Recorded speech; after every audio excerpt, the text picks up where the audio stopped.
Buenas noches, el campo canario reclama ayuda. La gente no quiere trabajar en el campo. Como no hay trabajo, pues todo el mundo se tiene que marchar de aquí. Y la verdad que estamos desatendidos. Sin trabajo y sin futuro, cada vez más personas abandonan las zonas rurales de las islas y los pocos que quedan apenas pueden vivir de la agricultura o de la ganadería. En unos minutos conocemos los problemas de esa otra Canarias que se vacía poco a poco. No se vayan.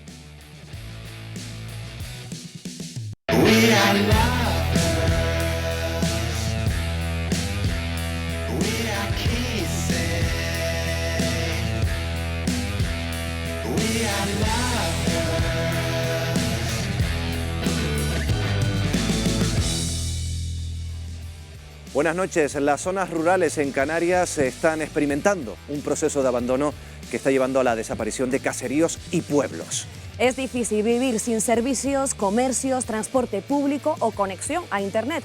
Aunque muchos jóvenes quieran quedarse en sus pueblos, las circunstancias les obligan a trasladarse a núcleos y ciudades más pobladas. Las medianías y cumbres se están vaciando y dejan atrás un paisaje desolador. Ni siquiera la agricultura o la ganadería pueden impedir este éxodo. El sector primario es cada vez menos rentable y no puede generar empleo ni oportunidades, mientras los clientes pagan más del doble por los productos de lo que recibe el agricultor. El campo está en pie de guerra y avisa de las consecuencias del abandono de la actividad.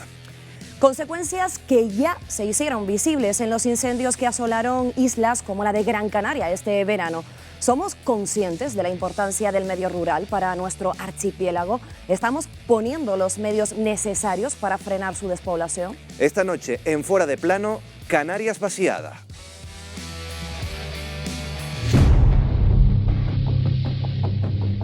En la última década el éxodo rural ha sido dramático para algunos pueblos de Canarias. Las oportunidades que ofrece la ciudad alejan a los más jóvenes de la vida en el campo, dejando un escenario de calles vacías, comercios cerrados y parques sin niños. Las dificultades de acceso de algunos pueblos, las pocas oportunidades de empleo, la falta de servicios básicos y las escasas actividades de ocio alejan todavía más las zonas rurales de las ciudades. Las cumbres canarias se están despoblando.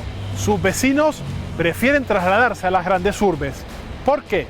Que se han acordado tanto de proteger este paraíso, que a los que vivimos aquí se olvidaron de nosotros y a nosotros no nos han protegido. Nos vamos. Dejar el pueblo cuesta. Hacerlo después de los 65 años es aún más complicado. Vengo por las circunstancias de mi enfermedad, porque me hace falta estar cerca del hospital. Solo en Tenerife hay una decena de pueblos y caseríos que se han convertido casi en lugares fantasmas. Sus pocos habitantes se sienten abandonados.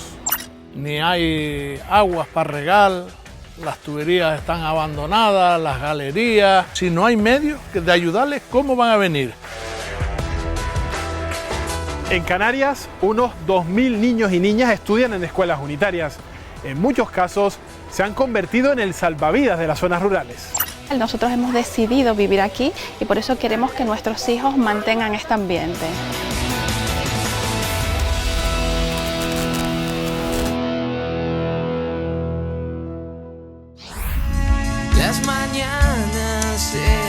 La prensa canaria lleva casi un siglo alertando de la despoblación del mundo rural, una pérdida de población a cuentagotas a la que ahora llaman la España vaciada. Se puede hablar de determinadas zonas en determinadas islas del archipiélago que vienen teniendo una, diríamos, atonía demográfica. En el caso de Gran Canaria, las áreas que podríamos considerar con más tendencia a la despoblación son fundamentalmente las zonas de cumbre. En el caso de la isla de Tenerife, fundamentalmente el noroeste de la isla, también en cierto modo el sureste, en La Palma casi todos los municipios, porque es la isla con mayores dificultades de crecimiento demográfico, en La Gomera a lo mejor Agulo, el Pinar en el caso del Hierro, no en el caso de Lanzarote y Fuerteventura. Diríamos que bueno, no tienen ese dinamismo Aría y Tinajo que otros municipios de Lanzarote, no tiene el mismo dinamismo Betancuria que otros municipios de Fuerteventura. La despoblación de las zonas rurales de las islas llegó a su punto álgido en la década de los 70. ¿Qué papel jugó el boom turístico? El turismo es una actividad intensiva en mano de obra y al comienzo del turismo, cuando se experimentó ese boom en Canarias, pues esas empresas de servicios necesitaban dotarse de personal. ¿De dónde salió? Principalmente del campo, principalmente del interior de las islas. Se ha constatado que existe una mayor densidad de población y un mayor crecimiento pues, en las zonas litorales de Canarias. Siempre es donde se ha concentrado prácticamente todo el desarrollo turístico, empresarial, de servicios. Resistiré, erguido frente a todo, me volveré. Los vecinos del caserío de Icor, en Tenerife, saben bien lo que es vivir en un lugar sin infraestructuras. Llevan años pidiendo inversiones públicas. Germán, en este lugar reina la calma. ¿Cuántos habitantes puede tener el caserío de Icor? Realmente siempre está así, la calma siempre está reinando en este lugar. Habrá unos 70-80 habitantes, lo que es el núcleo, el entorno en general del caserío de Icor. ¿Por qué se ha ido la gente de esta zona? Realmente se ha ido porque la mayoría de ellos se dedicaban a la agricultura, pero la agricultura, como todos sabemos, cada vez ha ido a menos y la gente que se ha mantenido en el lugar o que han vuelto al lugar de Icor han sido la gente mayor. Este es un ejemplo de lo que se puede ver por la zona, casas abandonadas. Muchísimas casas abandonadas. Estos son familiares que se han ido y a lo mejor no se sabe ni quién son los dueños, pero aquí están estas casas. Esta es la Canaria vaciada, Icor es la Canaria vaciada. Y los años siguen pasando y vemos que no se avanza en nada, ni las mínimas cosas, como puede ser el colocar la luz a esos vecinos que todavía no tienen luz hoy en día, ni agua. Y pasa la vida.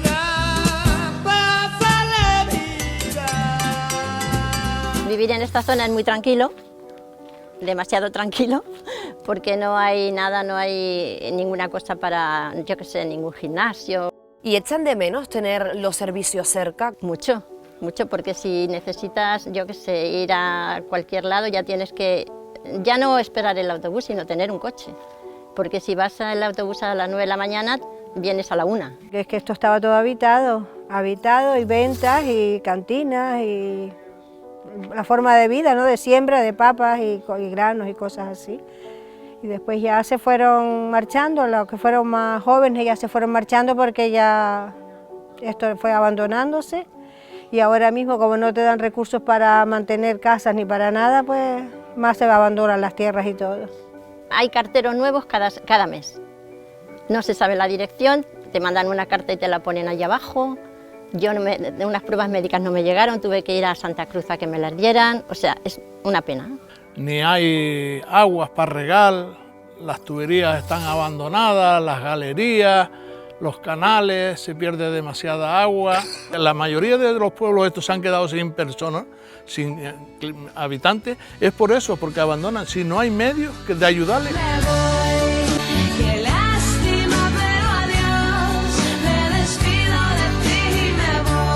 Algunos municipios de Canarias han perdido hasta un 20% de su población en los últimos 10 años.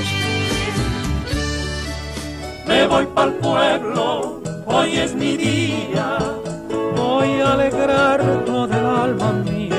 Vamos a nuestro destino, un barrio del municipio Gran Canario de Tejeda llamado La Solana, para pasar allí 24 horas.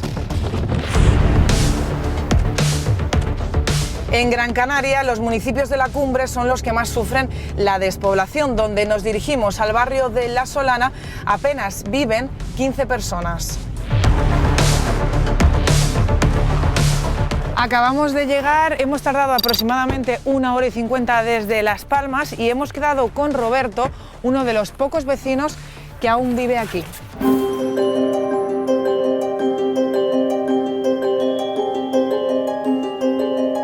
Estoy pasando por el pueblo y la verdad que no he visto a nadie ni se oye nada.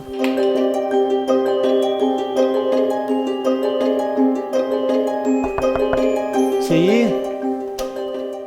Buenas noches, Roberto. Buenas noches, Patricia. Por fin, yo estaba calentándote lechita para que mates el frío. Vale, pues me voy sentando. cuánta gente vivía en el barrio hace un tiempo? Como unas 200 personas. Como no hay trabajo, pues todo el mundo se tiene que marchar de aquí. ¿Y cuánto tiempo llevas viviendo aquí? 40 años, criado aquí en La Solana. Aquí soy muy feliz. Roberto, pues como no hay nada que hacer, hace frío, me voy a ir a dormir y mañana me cuentas y me enseñas el barrio. Vale, ahí tienes la habitación. Vale, pues buenas noches. Bueno, me voy a dormir porque además aquí no hay mucha cobertura.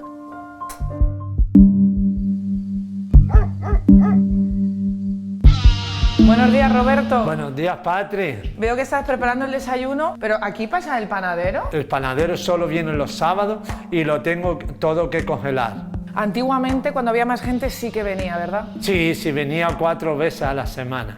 Roberto, entonces no hay ninguna tienda, ¿no? No, aquí no hay tienda. Los más cerca están en Tejeda. Una vez al mes voy a comprar y lo guardo todo en una despensa. ¿Eres Patri? Te enseño la despensa. Venga, pues vamos. Vamos.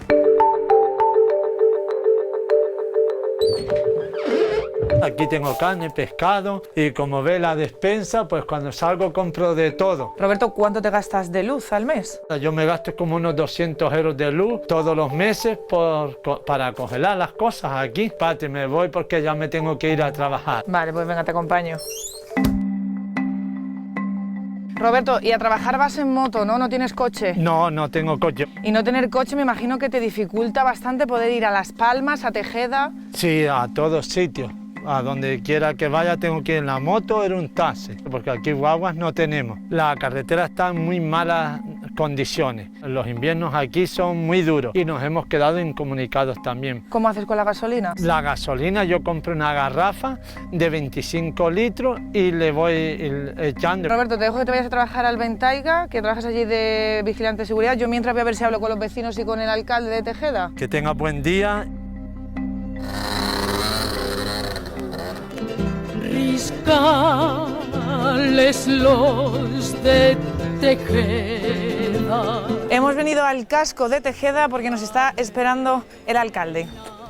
Buenas tardes, Chicho, alcalde de Tejeda. Hola, buenas tardes. ¿Cómo estás? Bien. ¿Qué tal? Alcalde, ¿cómo afecta la despoblación al municipio y a los barrios del municipio? Bueno, nos está afectando bastante. Hace ya bastantes años de que la despoblación hizo acto de presencia en cualquier barrio del municipio de Tejeda. Hace falta recursos para fijar población al medio y especialmente las escasas personas que aún residen, pues mantenerlos, que continúen ahí. Estamos trabajando en varios frentes. Uno de ellos, por ejemplo, la construcción de viviendas sociales y, por supuesto, también implantación de nuevas industrias que creen mano de obra que fijen población al medio. Pues, alcalde Chicho, muchísimas gracias por tu tiempo. Un placer. Gracias. There's a place where lovers go to cry their troubles away. Son las 12 del mediodía, estoy pasando por el barrio a ver si puedo hablar con algún vecino. No hay nadie en esta casa. No hay nadie aquí. Aquí hay una vecina. Buenos días. Hola, buenos días. Perdone que le moleste. Usted vive aquí, ¿verdad? Sí. ¿Cuál es la mayor dificultad que tiene usted de vivir aquí tan lejos del núcleo urbano? Cuando uno se pone malo, estar malo y no tener médico. Y hay que subir a Tejeda para los médicos. He tenido una enfermedad, un cáncer de mama, y sí, me he dado los tratamientos abajo en Las Palmas. Se me hacía un poquito pesado. ¿Antes sí venía el médico? Venía si necesitaba el médico. Pues muchísimas gracias, gracias por su tiempo. Igualmente, Gracias. sigo con lo mío. Llevo media hora por el pueblo intentando coger cobertura y es imposible ni coger cobertura ni internet. Vamos con la cuñada de Roberto, Alicia, que nos está esperando para comer.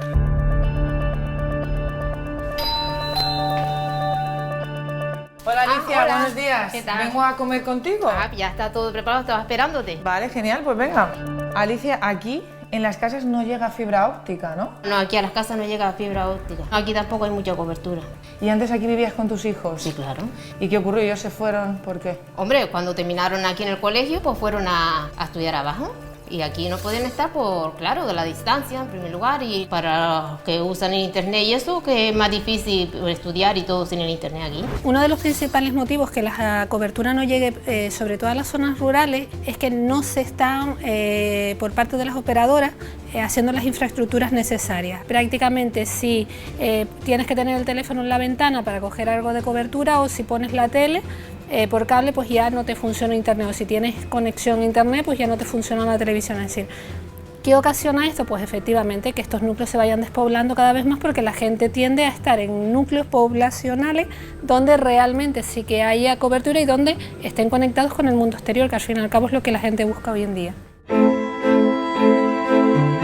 Hola, buenas, Adrián. Hola, Patri. ¿Qué tal? ¿Cómo estás? Bien, ¿y tú? ¿Eres miembro de la Asociación de Vecinos de aquí de La Solana? Sí, todos somos jóvenes y lo que nos formamos para reavivar el movimiento vecinal. Adrián, aquí donde estamos, esto antes era una tienda, ¿verdad? Pero la cerraron. Sí, aquí en este barrio habían 2 tiendas, una era esta. Estuvo muchos años abierta, pero las personas se iban yendo a la ciudad, pues tuvo que ir cerrando y demás. Aquí la actividad económica de las personas que viven aquí, pues trabajan en el ayuntamiento, en algún bar cercano del pueblo.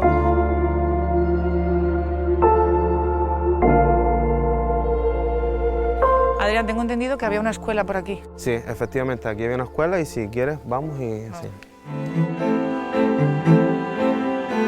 Pues esta es la escuela del barrio, y aquí es donde todos nuestros padres, abuelos y demás venían a estudiar. Se fueron quedando sin alumnos hasta llegar al punto de cerrar. Y entonces, pues muchos nos hemos tenido que ir a trabajar fuera, a buscarnos un porvenir. Adrián, ¿a ti te gustaría vivir aquí? Hombre, por supuesto, me gustaría vivir, pero es algo casi imposible. Por eso, normalmente mis vacaciones del trabajo y los fines de semana me los paso aquí arriba. Si me voy,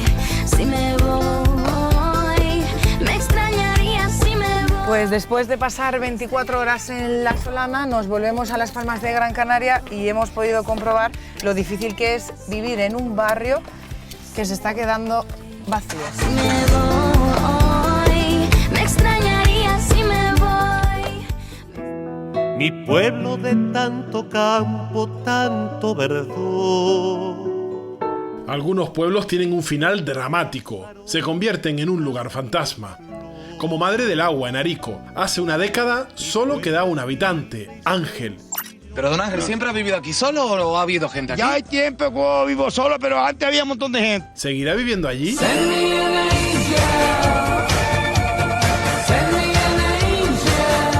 Hemos llegado a Madres del Agua y veo aquí una vivienda en la que hay vehículos. Vamos a ver si hay alguien que nos pueda ayudar a encontrar a Ángel. Hola. Hola, ¿hay alguien? Me parece que en la casa no hay nadie. Nosotros vamos a dejar aquí el coche porque la carretera se pone bastante peligrosa. Vamos a seguir a pie y a ver si tenemos suerte y encontramos a Ángel.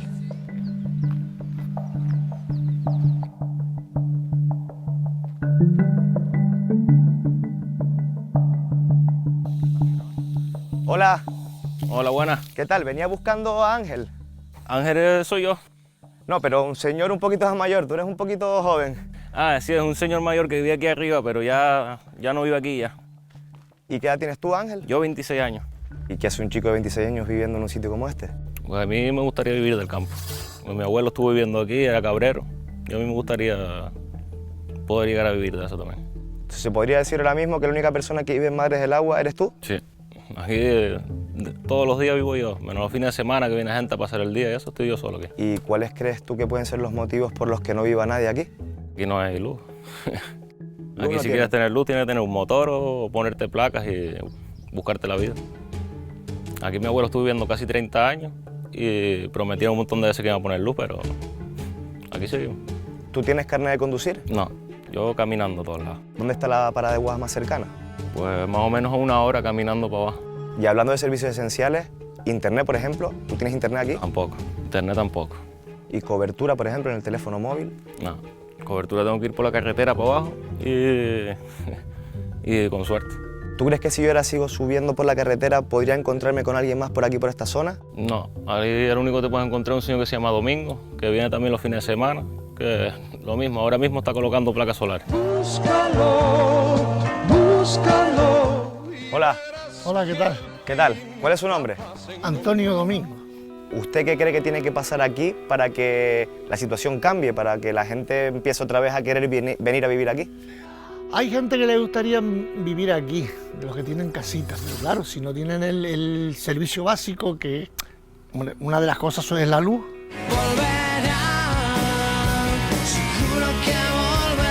Más de la cuarta parte de los vecinos de los municipios menos poblados son personas mayores. Esperanza y Alicia se criaron juntas en Artenara. Una de ellas se ha mudado a la capital de la isla por motivos médicos. La otra permanece en el pueblo. Hola, Esperanza. Hola. ¿Cómo estás? Bien, ¿y tú? Vienes caminando de tu casa, ¿verdad? Sí, sí. Esta es una de las calles principales de Artenara. ¿Cuánto tiempo tardas en llegar aquí desde tu casa? Desde mi casa más o menos 10 minutos. Hola, Alicia. Hola. ¿Cómo estás? Bien, ¿y tú? Muy bien. ¿Mucho tiempo esperando? Un ratito. ¿Le parece si damos un paseo? ¿Me enseña su entorno? Bien, voy contándote. Vamos, si le parece. Y cuando uno se pone malo aquí, ¿a dónde tiene que ir? Pues al centro, y si después no hay remedio, tirar para Las Palmas. Este es el consultorio médico. Aquí tienen un médico que está abierto por las mañanas y por las tardes. Pero, ¿qué pasa por las noches? Por las noches hay que ir a Tejeda. ¿Y cuando hay alguna urgencia? Pues una urgencia ya mayor, pues una ambulancia y tirar para Las Palmas. Se van comarcalizando los servicios especializados están muy alejados. Si hace recorte, pues hay menos ambulancias. Siempre tienes ese hándicap, que está un poquito más alejado. Y en sanidad o en determinadas emergencias o urgencias, el tiempo es fundamental, ¿no? ¿Por qué motivo se vinieron a vivir a la ciudad? Vengo por las circunstancias de mi enfermedad, porque me hace falta estar cerca del hospital. Ya hemos llegado a este centro de salud al que acudes cuando estás en Las Palmas de Gran Canaria. Sí, sí. ¿Cuánto hemos podido tardar? Pues 7 minutos o 10 si acaso.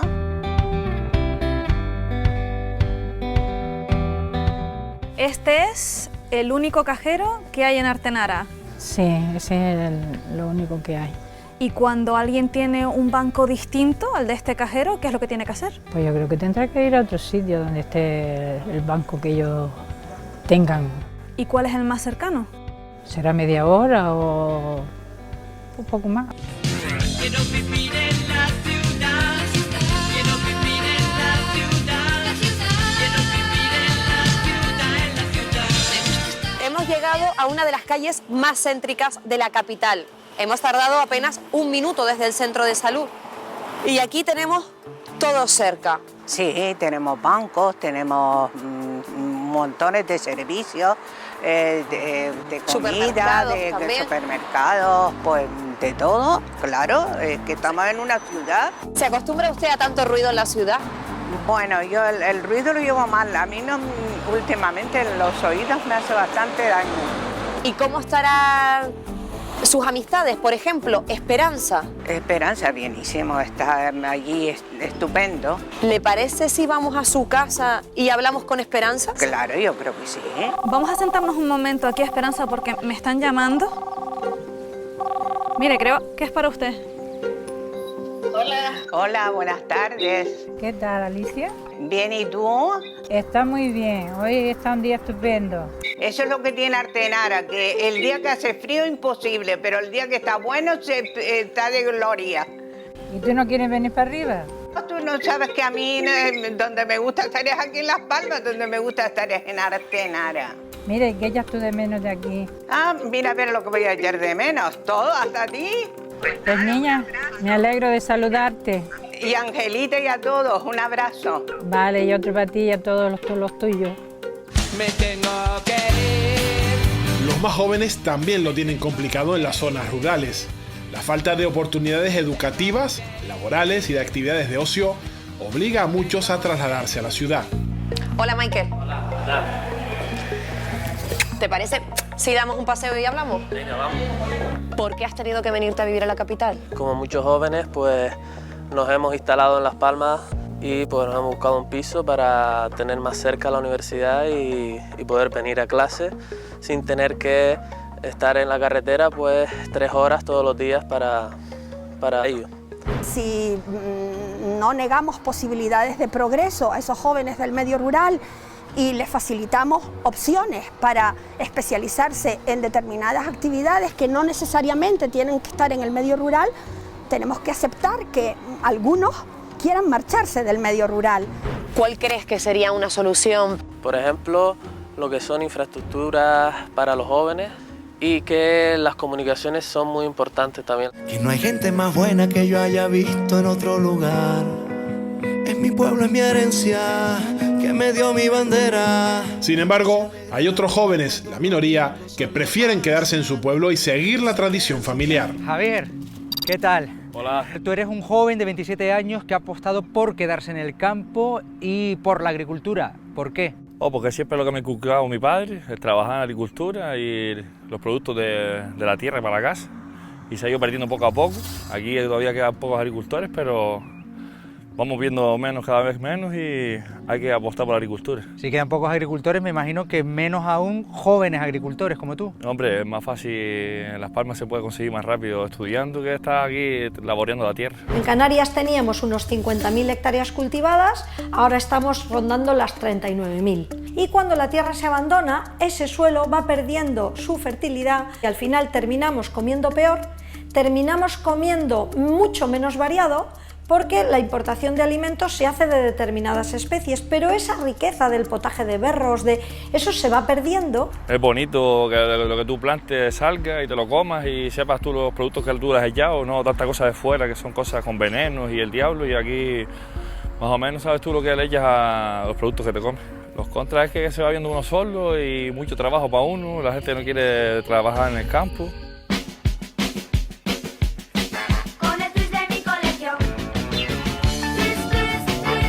Las escuelas unitarias se han convertido en el salvavidas por el que muchas familias no abandonan las zonas de campo. En Canarias hay 139 colegios de este tipo. Como ya hemos visto los tipos de planos, vamos a recordarlos. A ver, Aisha, el primer plano donde sacábamos... ¿Se puede? Adelante. ¿Qué tal? María, tú eres maestra en esta escuela unitaria de Las Lagunetas. ¿Qué es una escuela unitaria? Las escuelas unitarias tienen unas características especiales, ¿no? Y es que están ubicadas en núcleos de población escasa. También hay pocos niños y pertenecen a niveles educativos diferentes, pero forman un solo grupo clase, están en el mismo aula. Imagino que tiene pros, pero también contras una escuela unitaria. Yo creo que tiene muchas ventajas. Aquí la enseñanza es individualizada. También la socialización es mayor. Aquí somos una familia en donde hay miembros de diferentes edades. Las escuelas rurales tienen un papel importantísimo a la hora de fijar población en el territorio y a la hora también de crear conciencia e identidad, sentimiento de pertenencia. El desarraigo es extraordinario cuando la gente se marcha. Hoy quiero aprender, escucharé todo lo que me digas y deben saber que en vuestra voz existe la cordura. Aisha, ¿tú me cuentas qué es lo que más te gusta de estar aquí en una escuela unitaria y lo que no te gusta tanto? Lo bueno de estar aquí en una escuela unitaria es que aquí como hay poquito, no hay muchos ruidos como en las otras escuelas, y lo que no me gusta mucho es los recreos. Algunos están jugando al baloncesto y los otros están jugando al fútbol y no sabemos qué elegir. Acuérdate de tus tardes de recreo, de tus cromos y tebeos, de las series que se hicieron para ti. Delia, tú eres la madre de 2 de los 11 alumnos que hay en esta escuela unitaria. ¿Qué significaría para ustedes que en un sitio como Las Lagunetas no tuvieran una escuela? Tener una escuela cerca de casa implica que nos podemos organizar mejor a nivel laboral, a nivel familiar, porque involucramos a varios miembros de la familia en el cuidado de los niños. Nosotros hemos decidido vivir aquí y por eso queremos que nuestros hijos mantengan este ambiente.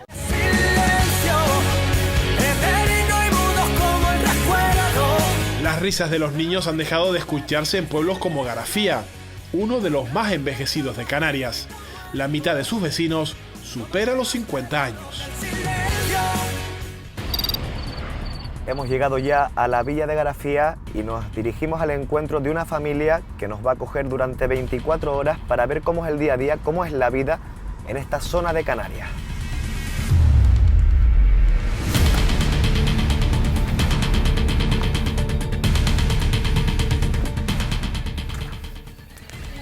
Hola. Hola Luisa, ¿qué tal? Y la verdad que por la noche refresca, estamos haciendo una agüita por si... Pues una agüita sí, calentita pues para andar en dormir, calor está bien. No estaría Sí, nada mal. pues venga. ¿Por qué Garafía, Luisa? Porque soy de aquí. Porque siempre quise regresar otra vez aquí. Y empecé a trabajar aquí hace 24 años. Se vive bien, entre comillas, se vive bien, se está bien, con sus carencias, pero es un buen lugar. Queremos comprobar mañana cómo es ese día a día aquí en Garafía, pero como nos espera un día intenso, yo te voy a proponer que nos vayamos a descansar.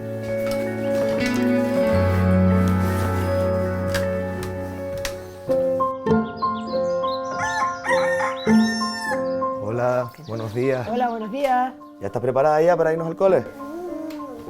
Pues venga, vamos, que si no llegamos tarde, ¿no? Vamos. Sí, llegamos tarde.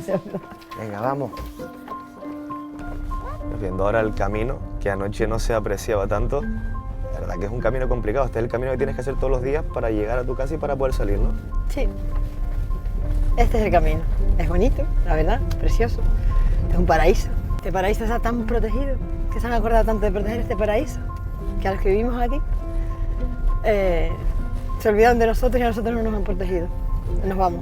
Pero ¿y este camino no hace que tu casa o la zona donde tú vives esté un poco incomunicada del resto del municipio? Totalmente incomunicado. Aquí no tenemos guaguas para... O sea, aquí no pasa una guagua, yo me enfermo y Úrsula no puede ir al colegio porque yo no puedo llevarla. Bueno, ya estamos llegando aquí a la zona del colegio de Úrsula.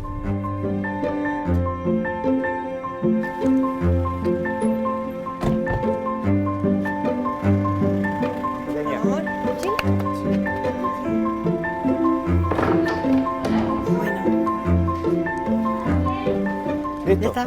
O sea, ahora ya corriendo al trabajo, Al trabajo, corriendo.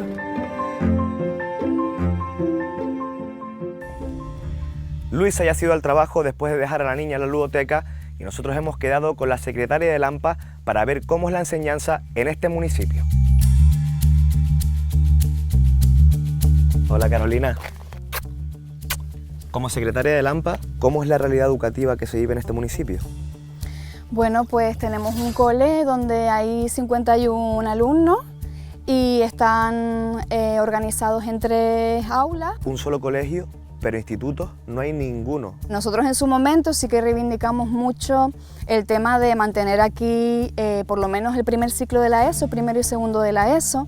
Nos parece muy importante también como medida de arraigo para los propios niños y las propias familias que continúen un poco haciendo su vida en este entorno. Nosotros ahora vamos a ir a conocer la versión institucional de toda esta realidad al ayuntamiento. Hola. Hola. ¿Qué tal? Glemi, concejala de Servicios Sociales. Hablamos de Garafía como el municipio de Canarias con menos niños censados. ¿Cuántos niños hay aquí? Pues ahora mismo tenemos unos 214 niños censados. No son muchos, pero bueno, es una población de 2.000 y algo de habitantes. Creo que uno de los factores más importantes es la falta de recursos a la hora de búsqueda de trabajo activo, ¿no?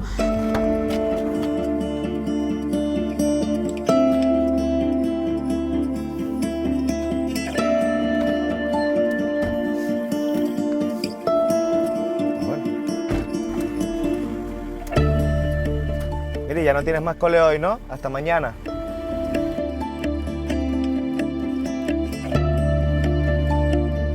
Bueno, Lisa, te voy a ir ayudando poniendo la mesa. Sí, sí, sí.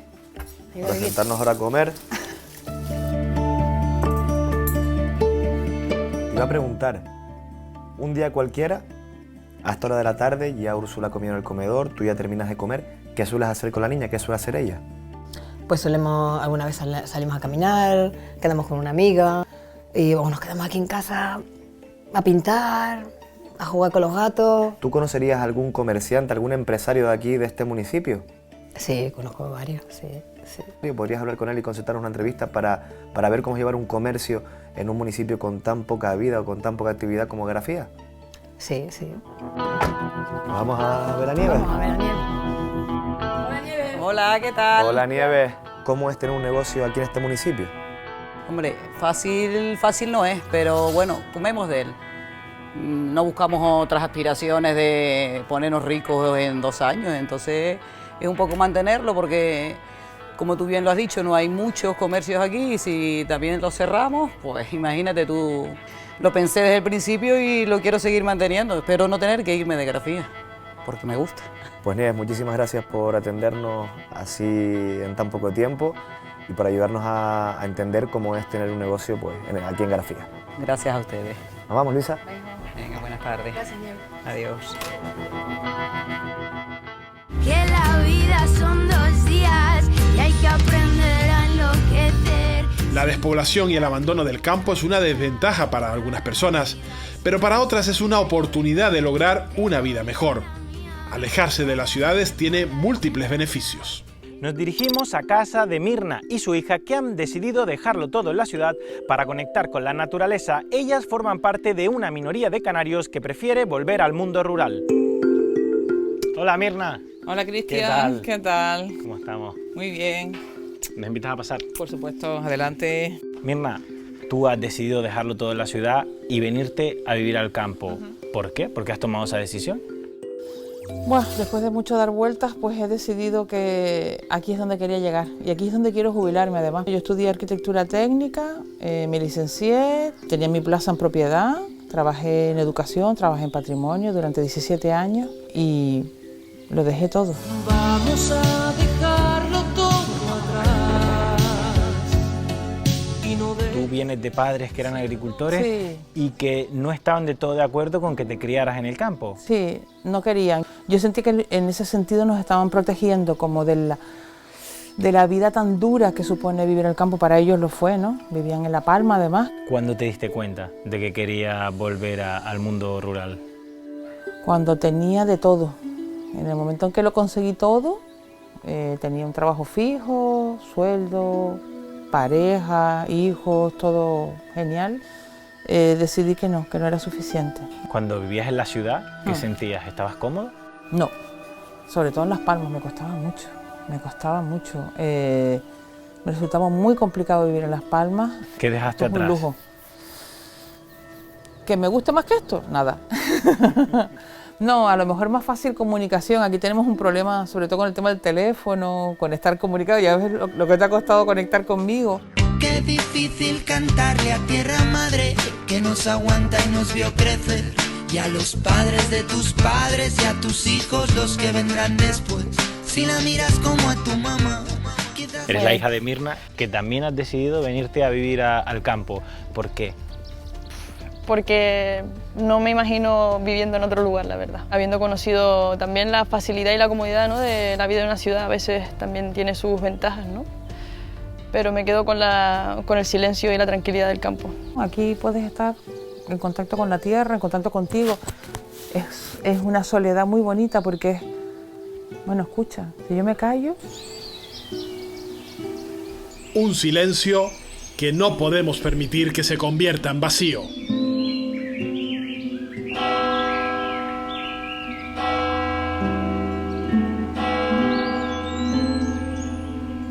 Bueno, vamos a interrumpir ese silencio para comenzar este Fuera de Plano. Ya lo han visto, Canarias tiene sus particulares territorios vacíos donde no hay trabajo, donde tienen problemas de comunicación, faltan servicios esenciales y encima nos encontramos también con la poca rentabilidad de sectores como el de la agricultura o la ganadería, aunque nosotros después en el supermercado paguemos el doble de lo que reciben estos agricultores. Vamos a hablar de todos estos asuntos, pero antes, como siempre, vamos a presentar a los colaboradores, a los tertulianos que tenemos esta noche en nuestra mesa: Paco Pomares, Jorge Betancur, Ángela Delgado, Marta Cantero, José León García y José Miguel González. Muy buenas noches a todos. Buenas noches. Vamos a empezar por José León García, geógrafo, experto en demografía. Hemos visto en el reportaje una situación que se repite en muchas zonas del archipiélago. Se vacían. ¿Qué efectos negativos tiene esto?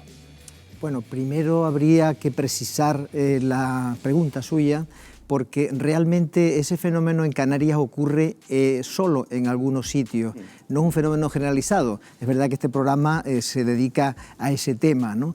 Pero cuando cambia la economía, cuando cambia la realidad social, el poblamiento no puede ser el mismo que existía en el pasado. El poblamiento del pasado tenía unos fundamentos económicos, allí donde había posibilidad de producir para vivir, ¿no? Entonces, la distribución de la población tenía esos fundamentos.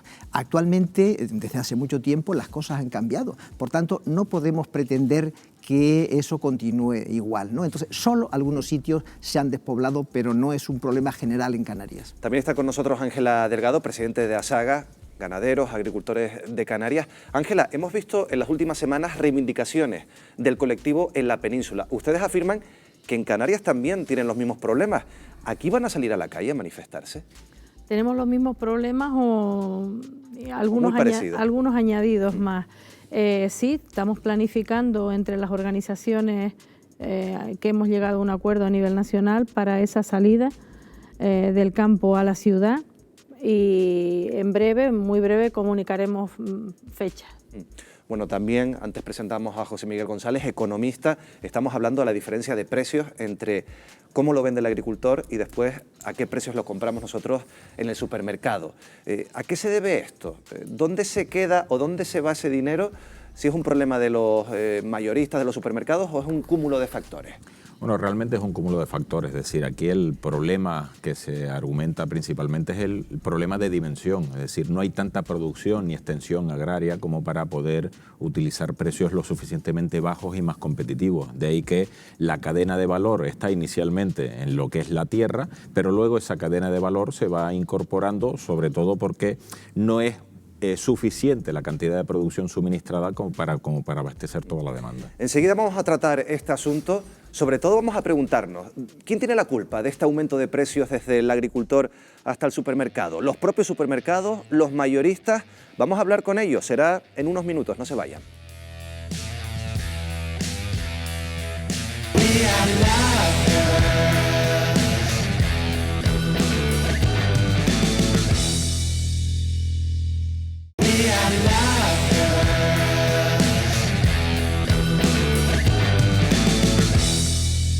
Retomamos el debate en Fuera de Plano. Muchas zonas rurales, lo han visto en el reportaje, se vacían, pero en otras zonas del archipiélago la población aumenta. Es más, la población global en Canarias lleva aumentando desde hace muchos años y aumentando bastante.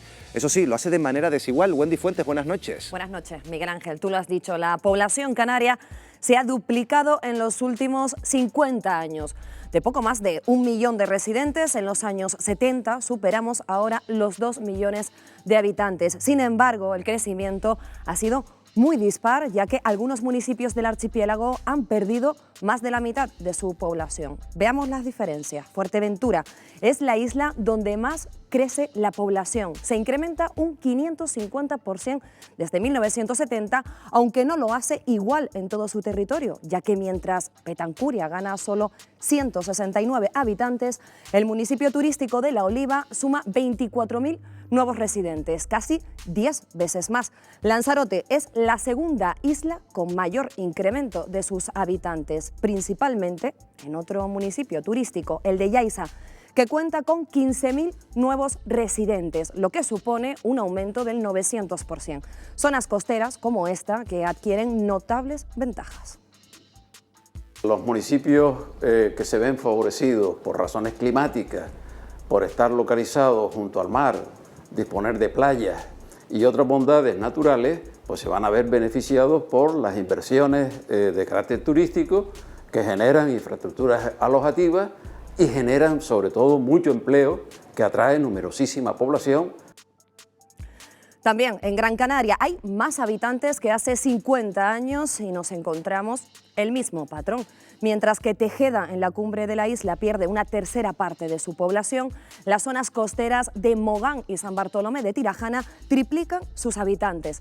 En Tenerife ocurre algo similar. Los municipios turísticos de Arona y Adeje crecen por encima del 600% en las últimas 5 décadas, mientras que núcleos como Los Silos o El Tanque decrecen. Pero si tenemos que señalar una isla afectada por la despoblación, esa es La Gomera. Desde 1970 es la única que pierde habitantes, concretamente un 6%.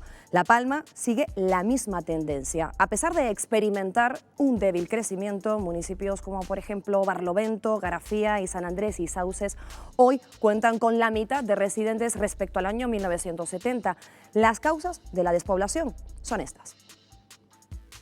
Pierden población porque, primero porque han perdido mercado, por estar aislados, por ser lejanos, por tener una accesibilidad difícil, un sobreenvejecimiento que les ha llevado a una merma demográfica considerable. Por su parte, El Hierro es la única isla en la que todos sus municipios tienen una evolución homogénea.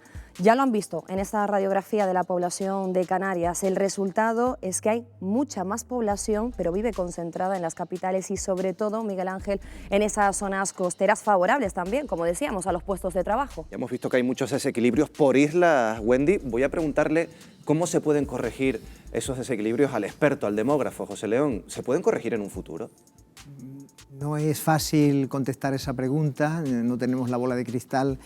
Probablemente esos desequilibrios a lo mejor aumenten en el futuro, porque el proceso que se está produciendo es de concentración de la población en las áreas urbanas que tienen muchas más posibilidades, tienen más servicios, mejor calidad de vida, ¿no?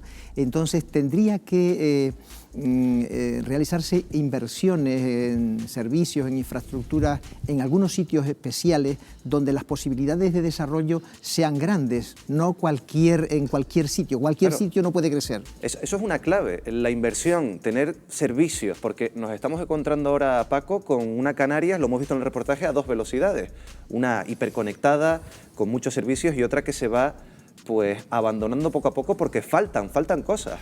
No, yo no creo que sea exactamente así. La percepción que tengo es que el proceso de urbanización que se está produciendo en Canarias es un proceso general que se está produciendo absolutamente en todo el planeta y que ha llevado a que en los países donde hay más riqueza se produce una extraordinaria concentración de la población en las zonas urbanas. Eso, por ejemplo, en los países de la OCDE, el 81% de las personas viven en zonas urbanas, mientras que en los países más pobres esa cantidad es del 33%, en los de menos renta. ¿Qué es lo que significa eso? Significa que el desarrollo produce concentración en las zonas urbanas y yo no creo que tengamos que verlo como un drama. Lo que tenemos que intentar es darle a aquellas personas que quieran vivir en zonas alejadas de las zonas urbanas, darle la asistencia necesaria. Pero es fundamental entender que concentrar a la población en zonas urbanas no es ni malo para el planeta, ni malo desde un punto de vista ecológico, ni malo desde un punto de vista del progreso. Jorge. Sí, Paco tiene razón. Estamos yendo a un modelo de megápolis, ¿no? De hecho, en cierta medida Tenerife, algo menos Gran Canaria, pero también ya son ciudades, islas. Los núcleos de población están prácticamente pegados unos al lado de otros, ocupando las zonas de medianía y las zonas de costa, ¿no? Pero de todas maneras, como tenemos a Ángela del sector agrario, yo no conozco a ningún agricultor que plante papas y se sorprenda de recoger papas. Es decir, ¿qué hizo la autonomía de Canarias cuando se construyó? Concentró en las dos grandes capitales 60.000 funcionarios, infraestructuras, puertos, aeropuertos, grandes hospitales. Es decir, de alguna manera hemos entrado en el círculo virtuoso de la población. Más población, demandan más servicios que obtienen, demandan más infraestructuras, que a su vez atraen más población, que a su vez atraen más servicios, más infraestructura. Es decir, hemos creado el círculo perfecto para que eso siga creciendo. Pero como dice Paco, ¿es malo o bueno? Es inevitable. Lo que pasa es que aquí, si miramos por provincias, Marta, el turismo es un factor evidente. En la provincia occidental nos encontramos con islas como La Gomera, donde se ha perdido un 6% de población en los últimos años. La Palma, El Hierro se equilibran, pero Fuerteventura, Lanzarote y Gran Canaria han vivido un aumento espectacular. Sí, yo diría varias reflexiones respecto a lo que están hablando. Primero, respecto al turismo, que fue la causa de que efectivamente se despoblaran todas estas zonas de centro, pero también hay que decir que tenemos 15 millones de turistas a los que hay que alimentar y a los que hay que dar de comer y a los que habría que ver si también ese factor que fue en un momento determinado, esa actividad, provocó este desequilibrio pudiera reequilibrarse si el sector agrícola y el sector primario estuviera realmente conectado con el sector servicios, ¿no? Que no se ha producido, se ha habido intentos y podríamos debatir por qué esa cadena de servicio a los hoteles se produce desde la agricultura. Pero después sí me gustaría decir respecto al comentario de si es un drama o no que se vayan a la ciudad. No es un drama, desde luego, pero sí se ha producido un cierto desequilibrio que yo entiendo que sí podría haber políticas determinadas que reincentivaran que la gente que quiere volver al campo y que puede ayudar a reactivar esas zonas lo haga. Por ejemplo, como creando viviendas en esas zonas a precio asequible, permitiendo, por ejemplo, que se abra la tiendita esta del tendero, a lo mejor con inmigrantes, que vienen y resolvemos otro problema de integración del inmigrante en estos... Es decir, ahí, desde la política, yo entiendo que sí se pueden tomar decisiones para que se reequilibre mejor la población. Donde hay más viviendas ocupadas precisamente en esos lugares, ¿para qué se va a crear más?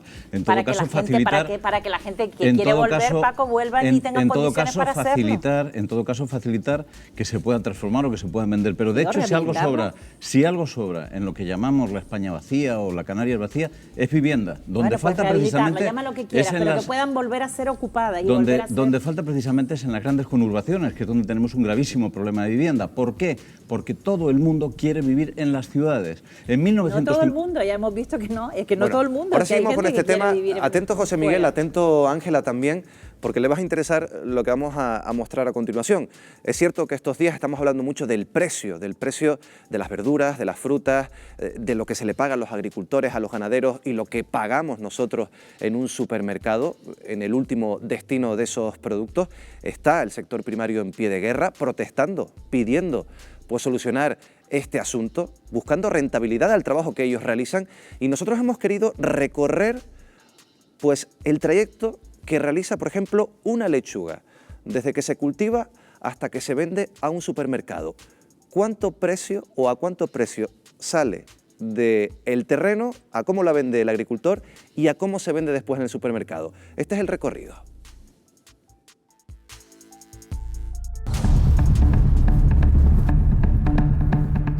Nos hemos venido a la finca de un agricultor para comprobar el recorrido que hacen los productos desde la tierra hasta el supermercado, y también queremos ver la evolución que sufren los precios hasta que llegan al consumidor.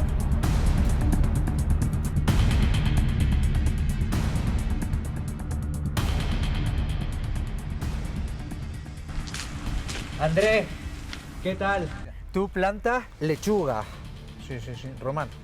¿Cuál es el proceso desde que las siembras hasta que las vendes? El proceso en la tierra será sobre 1 mes y medio, con un coste de producción sobre 20 y algo de céntimos. ¿Por unidad, entiendo, de lechuga? Sí. Plantar, sulfatar, regar, las cajas. Siempre y cuando consigas venderla por encima del precio de coste, vamos bien. A cuanto más, mayor margen de beneficio para ti. Hay veces que vendemos por debajo del coste. ¿Y esas veces que vendes por debajo del coste, qué pasa?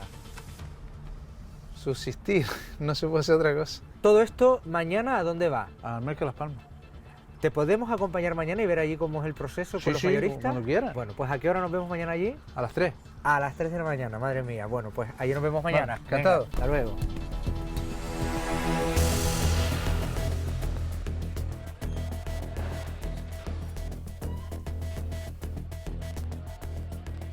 Chiquito madrugón, porque yo he madrugado, pero tú ¿desde qué hora ibas aquí? Desde las 3. Hoy vienes con las lechugas, ¿a cuánto las estás vendiendo? 40 céntimos. A 40 céntimos lo vendes tú a los mayoristas. ¿Eso es un precio más o menos normal? Muy bueno para mí. ¿Cuándo es un mal precio para ti? Cuando están a 15 céntimos. ¿Ahí cubres los costes? No, el año pasado estuvimos 9 meses vendiendo bajo coste. ¿Cuándo tienes tú el sentimiento de injusticia? Cuando yo estoy vendiendo a 15 y ellos a 1 euro. Continuamos con el siguiente eslabón de la cadena. Los mayoristas, en un día como hoy, venden las lechugas entre 50 y 55 céntimos a las grandes superficies. El producto ha experimentado una subida del 37,5% respecto a la venta del agricultor. Juan, tú eres mayorista aquí en Mercado Las Palmas. ¿Qué hace un mayorista? Recopilar las mercancías de los agricultores, ¿vale? Y la distribuye a las grandes empresas o medianas empresas. Entiendo que también en el proceso hacen otras cosas que hacen que el precio vaya subiendo. Nosotros tenemos también una empresa de empaquetado que básicamente lo que hacemos es coger el producto y lo ponemos en su bandeja correspondiente o le damos el feed correspondiente que lleve. La cadena de la que estamos hablando no hay sino 3 escalones. En Península sí hay muchos más. Bien, pues ahora vamos camino a varias grandes superficies para comprobar a qué precio finalmente los consumidores adquirimos estos productos.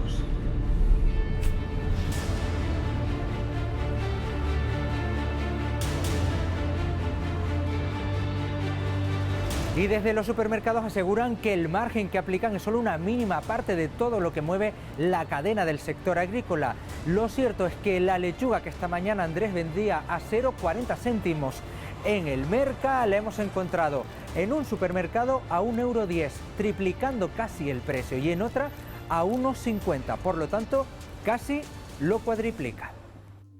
Bueno, ya lo han visto, son muchos los productos con estos diferenciales de precios. Fíjense, lo vamos a ver en la pantalla, lo están viendo. En su conjunto en Canarias y con datos del pasado mes de enero, los precios agrícolas de origen se multiplicaron por 2,4 cuando llegaron a los supermercados. Y los ganaderos, como la carne, los huevos, la leche, lo hicieron 2,1 veces. Si nos detenemos, vamos a detenernos, por ejemplo, en los puerros. Su precio aumentó, lo están viendo, desde los 80 céntimos el kilo, cuando el agricultor los puso en circulación, hasta los 2,69 € al llegar a la cesta de la compra. Esto supone aumentar 4,4 veces su precio.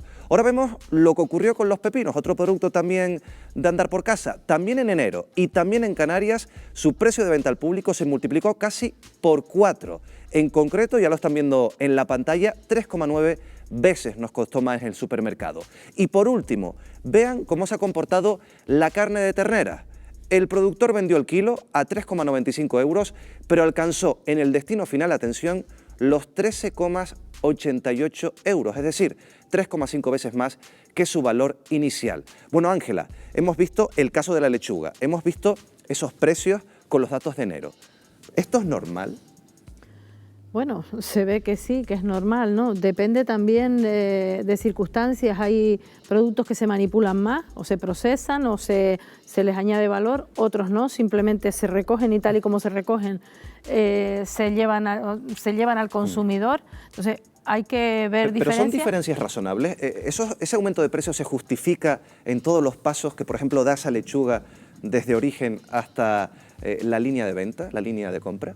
En algunos casos puede ser que se justifique cuando a lo mejor, pues, no digo que se justifique todo, pero se puede justificar en parte cuando se pone un envase, cuando se plastifica, cuando tiene una cadena de frío, cuando se añade valor. Pero en otros casos, que es simplemente el mismo kilo de papas que tú sacas del campo, lo compras a granel, pues no se justificaría el doble o el triple % del precio, ¿no? Todo depende y, por supuesto, pues aquí lo que hay que trabajar en ese caso es quitar manos de en medio, ¿no? José Miguel, ¿se pueden quitar manos o esto es un proceso que ya está prácticamente instaurado? Bueno, lo realmente importante es el coste de fabricación, es decir, el problema de la venta del producto inicial ya a los intermediarios a un precio determinado, porque el coste de fabricación no puede ser menor, es decir, justamente por lo que decíamos al principio de la dimensión en la producción, en la cantidad, las innovaciones tecnológicas en grandes extensiones que se pueden llevar a cabo en un caso como Canarias mucho más limitadas, por lo tanto, aquí el problema es de márgenes, no es de precios. Y después el problema final es: ¿será coherente el precio final si hay demanda que lo consuma? Es decir, el propio mercado expulsará aquellos productos que sean menos competitivos. En tal caso, se comparará la producción local con esa producción importada, que es justamente lo que suele suceder en los productos agrícolas. Y a partir de ahí se verá si somos más o menos competitivos en relación a ya no la cantidad, sino donde tiene que competir ese tipo de producciones en calidad, en donde puedes establecer un precio más alto, pero sabiendo que lo que consumes es mucho mejor. Jorge. Sí, bueno, vamos a ver, los productos llegan, como decía José Miguel, al precio que llegan al mercado, ¿no? Y los consumidores lo compran. El caso de la lechuga, por ejemplo, solo el 7% de la lechuga en este país se vende en supermercados, el resto prácticamente es de exportación o entra en productos en la industria de transformados, ¿no? Yo creo que hay un problema, hay un problema. Los plataneros canarios, por ejemplo, cuando fueron a Península, ¿qué hicieron? Se hicieron con las redes de distribución, maduración y comercialización del plátano, porque se dieron cuenta que es donde estaba la parte del león en la venta del producto, ¿no? Yo creo que la solución está en que la agricultura se organice, y se organice además en todo el proceso de comercialización de sus productos. Porque al final es donde está la parte del beneficio, ahí es donde tienen que acudir. Lo que desde luego la solución no está. Yo escuché el otro día al ministro de Agricultura de este país decir que se va a prohibir la venta a pérdidas de los supermercados. Eso es perjudicar a los consumidores, ¿no? Se van a prohibir las rebajas también en diciembre. Es decir, no está, el problema no está en el precio, el problema está en los procesos que sigue la venta del producto. No, y no solamente en los procesos que siguen la venta de productos, sino en considerar que lo que ocurre con la agricultura es distinto a lo que ocurre con cualquier otro mecanismo comercial. Son idénticos. Es más, por lo que acabamos de poder ver, los márgenes que se dan entre la producción agrícola y la venta del producto agrícola son levemente superiores a los que se dan en el mundo comercial. En el mundo comercial, una camiseta comprada en China y que llega aquí se vende 10 veces más cara, con un añadido de valor muy superior. Entre otras cosas, ¿por qué? Porque digamos que el tipo de actividad que se realiza en el comercio siempre suele ser una actividad que tiene más plusvalía añadida, más valor añadido. Pero luego hay otra cosa que hay que considerar siempre con la agricultura. Hay que considerar la cantidad de producto perecedero que se pierde. Ese no se vende. Habrá que descontarlo y repercutir el precio del anterior. Es decir, hay muchos factores, ¿no? Ángela. No estoy de acuerdo con que sea el mismo, sea comparable la agricultura y la ganadería con el resto de los productos por una muy sencilla razón. Como bien has dicho, soportamos pérdidas, soportamos mermas, que en ningún caso soporta una camiseta que se fabrica en China, que se puede vender 2 años después y puede rebajada o no, o mantener el precio, porque no la pierdes, no pierde valor y no merma. Pero en el caso de los productos agrícolas, un producto agrícola que hoy está en su plenitud, mañana ya se deprecia y pasado mañana es basura, con lo cual el margen de tiempo que tenemos para vender es menor. Pero Ángel, otro pequeño no se le puede trasladar al consumidor. Es un problema de la producción. También es verdad que cuando hay excedente de producción de plátano se destruye. La famosa pica. Es decir, bueno, hay técnicas que se utilizan en el sector agrario. Unas son anticonsumo, otras porque les benefician, pero es decir, lo que el consumidor quiere hacer es comprar barato y fresco y de calidad. Y él no tiene la culpa de lo que pase detrás del mostrador, bueno, ¿no? Estamos hablando de mayoristas, de supermercados. Muchos ponen el ojo y señalan a estos dos sectores, por llamarlos de alguna manera, como culpables de este aumento de precios. Vamos a preguntárselo a ellos. Por eso tenemos en directo a Armando Rodríguez, que es presidente de los empresarios de Merca Las Palmas, y Alonso Hernández, presidente de la Asociación de Supermercados de Canarias. Buenas noches a los dos. Hola, ¿qué tal? Muy buenas noches. Bueno, buenas noches. Pregunta para los dos. Me contesta primero Alonso Hernández, de los supermercados.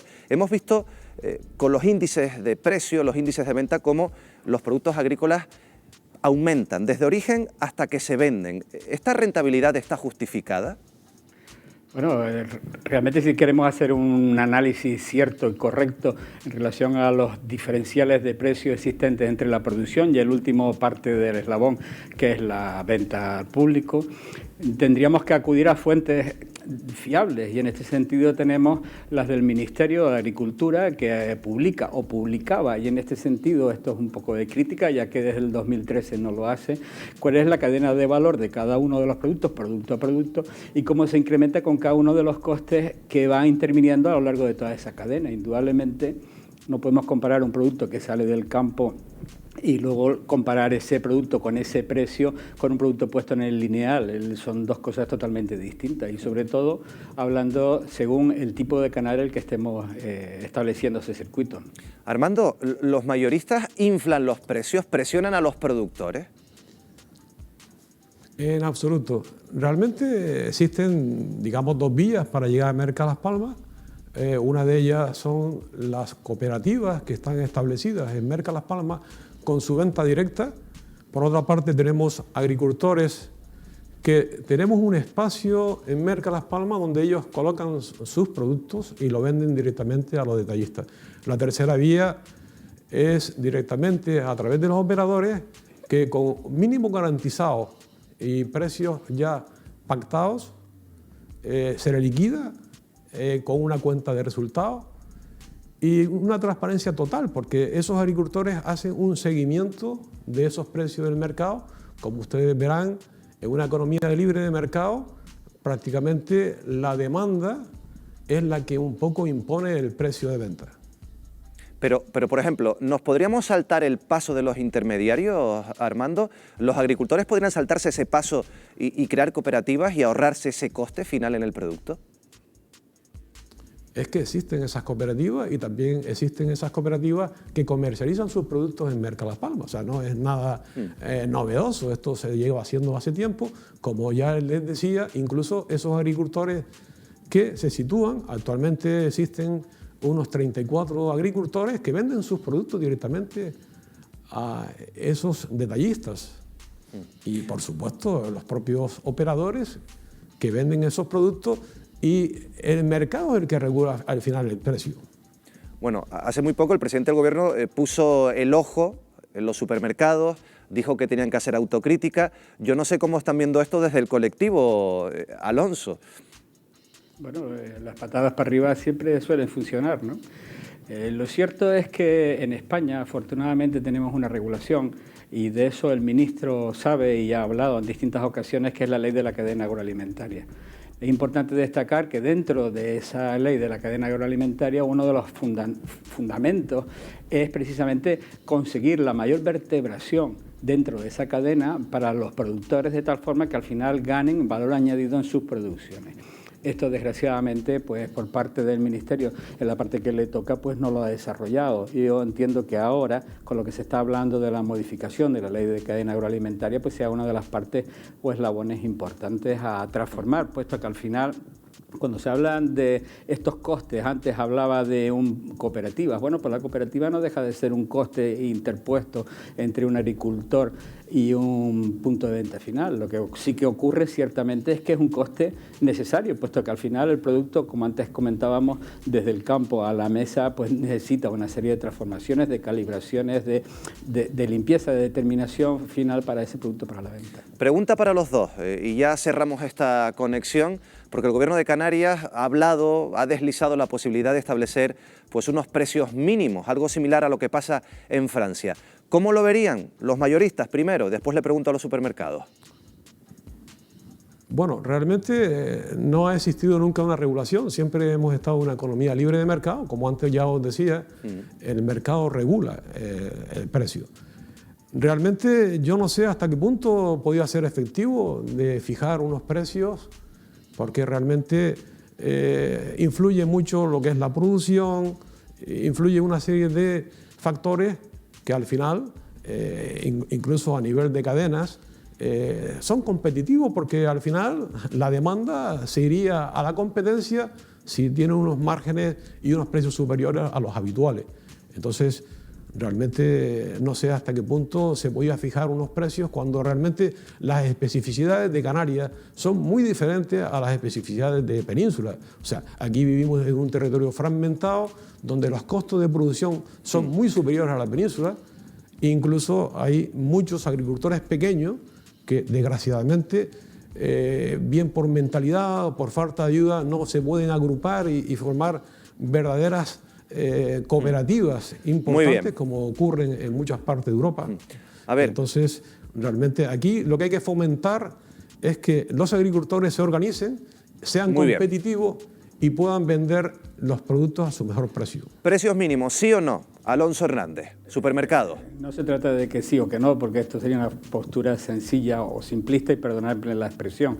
En España, cuando hablamos de la ley de la cadena agroalimentaria, establece por obligación la firma de un contrato entre el productor y el comercializador. Y en esa firma de contrato se establece un precio para ese productor, que es lo que en Francia, al no disponer de esta ley de cadena agroalimentaria, se está haciendo. No es establecer un precio mínimo, sino es establecer un precio de referencia para ese productor y para ese producto. En Europa, los precios de venta mínimo, los precios establecidos o los precios pactados son una práctica contraria a la normativa europea. Por lo tanto, sería imposible, ¿no?, su aplicación en Europa y en España en este caso. Armando Rodríguez, Alonso Hernández, muchas gracias, muy buenas noches. Gracias a ustedes, buenas tardes. Buenas noches. Buenas noches. Ángela, ¿cómo lo ves? Vuelvo a insistir en que las producciones agrarias no son lo mismo que las producciones industriales de cualquier otro tipo. Plantamos, pero tenemos el negocio al aire libre, con lo cual las inclemencias del tiempo, miren ahora todo en Canarias, la calima que tenemos, con una cosecha de papas que tenemos plantada hace un mes y medio, la producción se va a reducir prácticamente al 50%, los costes de esa producción son mucho más altos, se elevan al doble prácticamente, que papas que pueden venir de Reino Unido, de un productor que produce 100.000 kilos al día subido en una maquinaria. O sea, los costes, por supuesto, no son los mismos. Y vuelvo a repetir, no es lo mismo la producción agrícola y ganadera que la producción industrial de un tornillo o de cualquier otra cosa. Marta, vuelvo a sacar la idea que les planteaba a los mayoristas, a los supermercados, lo de los precios fijos, los precios mínimos. En Francia hace muy poco han multado a los supermercados con 4 millones de euros por este tipo de medidas o incumplir este tipo de precios. ¿Tú verías factible esto? Yo creo que ese discurso de que el mercado es libre, ¿no? Y la ley de la oferta y la demanda es lo que se regula y tal, pero es un mercado libre pero muy regulado y muy condicionado por la regulación que existe. Aquí hay un factor que yo creo que no estamos introduciendo, que es que el problema que tiene, hablaban de las especificidades de Canarias, pero el problema de los productos agrícolas ahora y de cómo se están moviendo es un problema de comunitario, del producto agrícola comunitario, de la normativa que tienen, de cómo compite con otros productos que vienen de terceros países que también tienen su protección. Aquí no hemos hablado de las ayudas a la importación, ¿no? Y de que tenemos una cantidad de consumo de productos importados que compite con los productos del propio país, ¿no? Entonces, todos esos componentes, bueno, es libre hasta cierto punto. José Miguel, y después tenemos otro factor añadido estas últimas semanas, que es la polémica que hay sobre la aplicación del salario mínimo interprofesional en el sector primario. Si perjudica o no perjudica, si hace menos rentable pues cultivar o tener unas vacas, unas ovejas, como se suele decir en el sector ganadero. ¿Hay algún problema con esto? Bueno, realmente el salario mínimo interprofesional no es un salario inocuo, es decir, si no se podría poner cualquier cantidad. El salario mínimo interprofesional, el problema que tiene es que no retribuye a la productividad. El asunto es que el rendimiento que da la tierra, el rendimiento que da la producción agrícola, pueda cubrir exactamente ese coste. A partir de ahí, obviamente, las circunstancias que pueden girar en torno es un coste más, y ese coste al final va a ser trasladado vía precios. El problema, volvemos a insistir, en que es un problema de márgenes, es un problema de dimensión de la cantidad agraria que se puede producir. Es decir, hay determinados tipos de concentraciones en donde lo que decíamos antes de aquella parte de la cosecha que se pierde es que no tienes espacio para la equivocación, no tienes espacio para el error, y cualquier circunstancia la rentabilidad la tira por los suelos. José León, volviendo también a la temática central de este Fuera de Plano, si no es rentable, si no se puede vivir del sector primario, esto supone un acicate para abandonar las zonas rurales.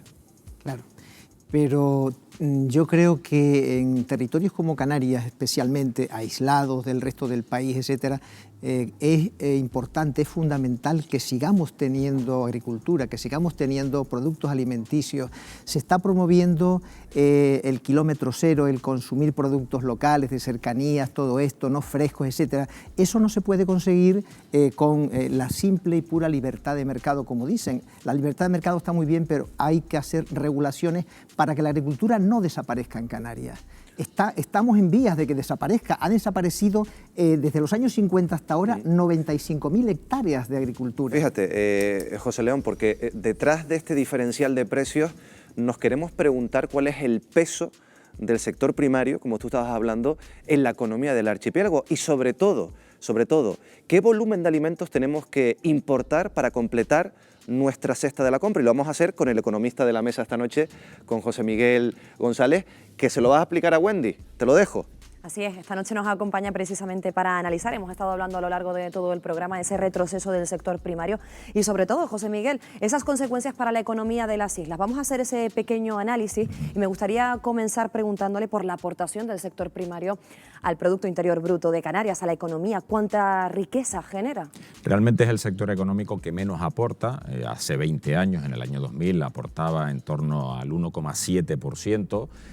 Posteriormente ya ha ido disminuyendo porcentualmente al 1,4%, y en la actualidad, el último dato disponible a noviembre del pasado año, estamos en el 1,22%. Esto no significa que vaya empeorando el sector en sí, sino que la aportación al PIB, hay otros sectores que tal vez avancen con mayor vitalidad, como es el práctico sector servicios. Claro. Vamos a hablar también del empleo. ¿Cuántas personas emplea el sector primario en el archipiélago? Estableciéndose horizonte temporal de unos 20 años aproximadamente, aproximadamente está entre 20 y 30.000 personas. En los mejores momentos estaban esas 30.000 personas, en la actualidad está en torno a esas 20.000 de empleo directo. Después, obviamente, establece también ese empleo indirecto relacionado con la logística, la distribución, la semi-elaboración del producto final y, obviamente, la comercialización también en puntos de venta. Aprovechando que nos acompaña esta noche, también queríamos tratar uno de los problemas del sector primario es precisamente su escasa producción para abastecer al mercado en Canarias. Queremos saber, de los alimentos que nosotros consumimos,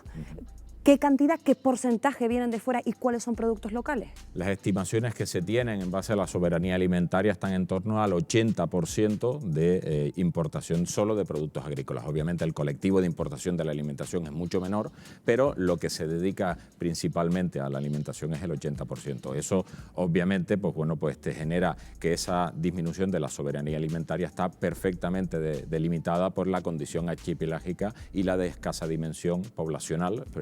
Representamos apenas el 5% tanto en economía como en población respecto al resto del territorio nacional y eso justamente se condiciona también este tipo de datos. Y teniendo este dato en cuenta, si nosotros aumentáramos así el consumo de los productos locales, ¿qué supondría para el sector? ¿Mejoraría?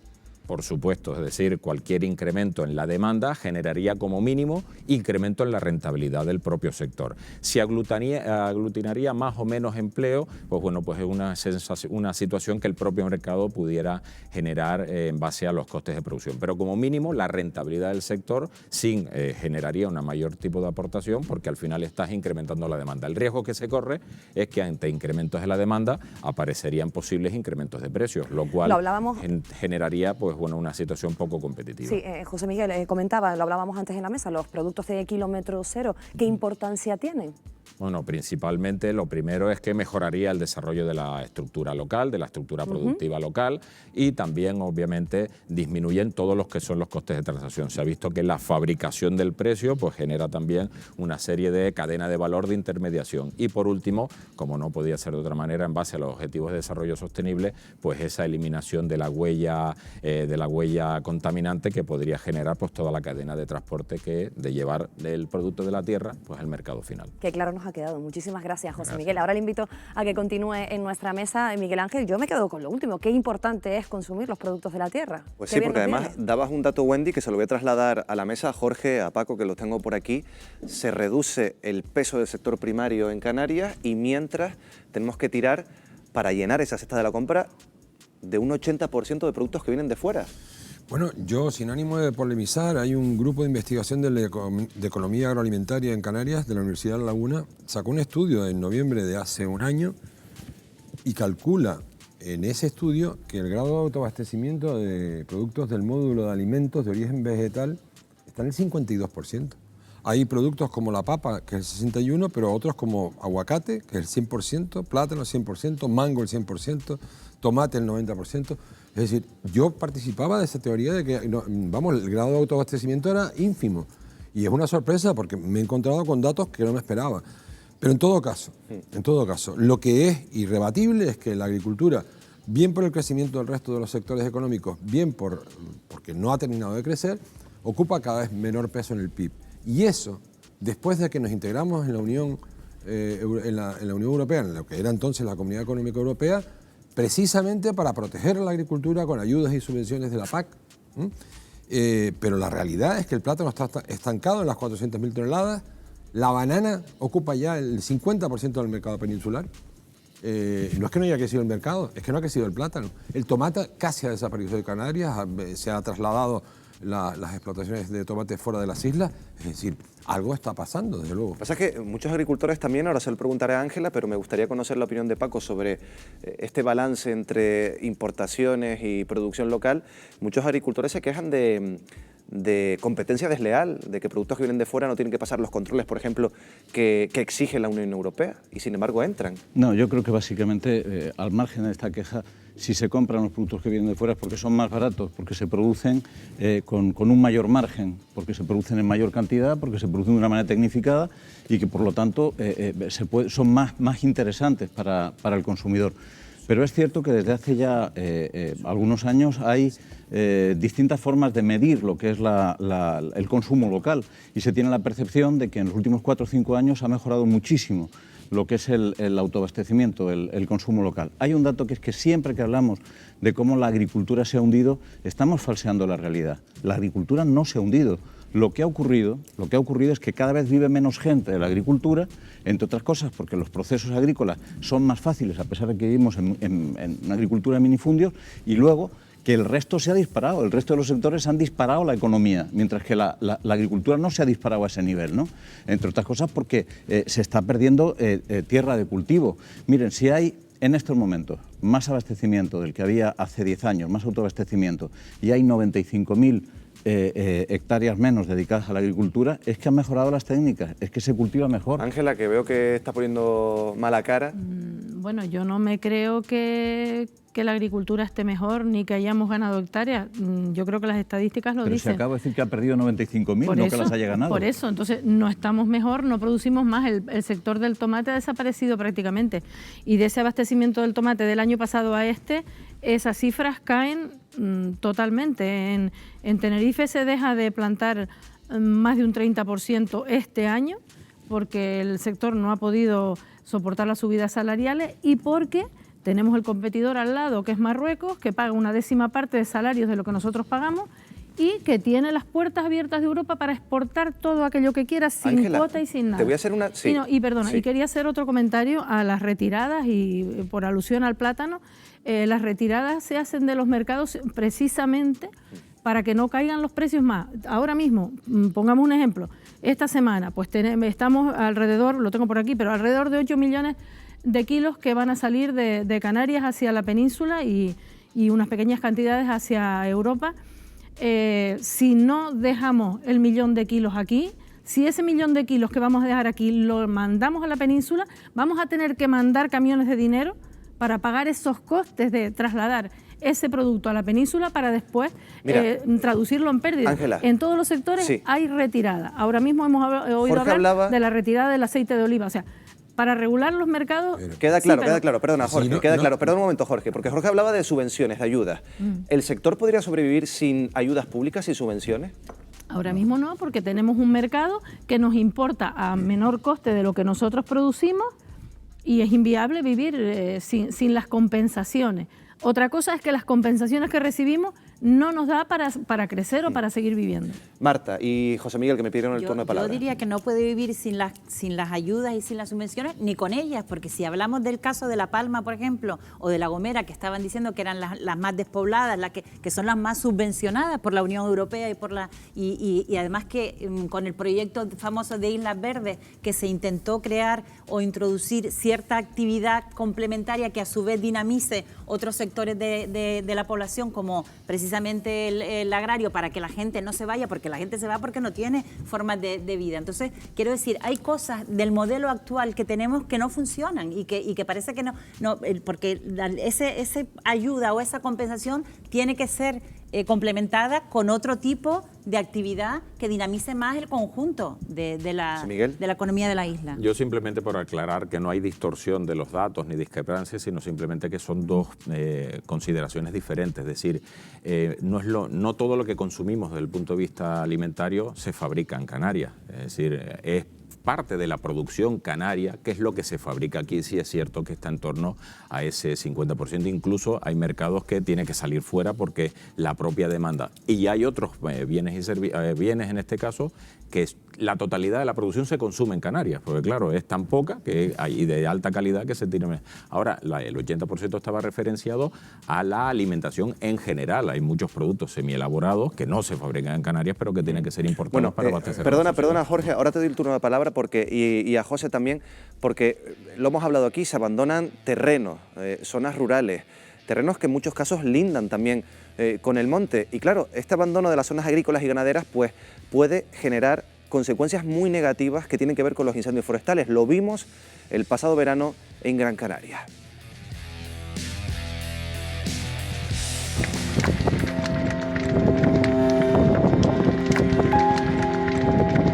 Han pasado 6 meses. Es brutal, brutal. ¡Fuera! El fuego asoló Gran Canaria en uno de los mayores incendios de la historia reciente de la isla. Desolador. Qué triste. Pero no ha sido el único. En Canarias, durante los últimos 12 años, las llamas han calcinado más de 72.000 hectáreas, una superficie similar a toda la isla de La Palma. ¡Salimos atrás! ¡Salimos atrás! Ahora sí que hay. Después de cada incendio se llega a la misma reflexión. ¿Qué podemos hacer para evitarlos? Para que estos incendios sean menos virulentos necesitamos los cortafuegos. Y los cortafuegos en el territorio es la agricultura y la ganadería. Los expertos aseguran que el abandono del medio rural ha propiciado un aumento desmesurado de la maleza en los montes de las islas y como consecuencia la propagación desproporcionada de los incendios. Si nada cambia o nada somos capaces de cambiar, no recargamos los acuíferos, no hacemos política seria de manejo de suelos agrícolas abandonados, el escenario es bastante incertidumbre y por supuesto de aumento de los incendios en los próximos años.